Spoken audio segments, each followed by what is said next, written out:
What does it mean when the storm has become outflow dominant?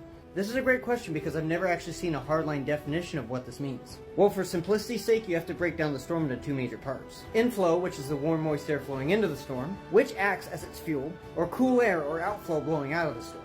You can see this in the front of the storm known as a gust front. Now when a storm is outflow dominant, it means the outflow is taking over and is making up the majority of the storm. Now this is important because storms and tornadoes are going to need that warm, moist inflow to survive.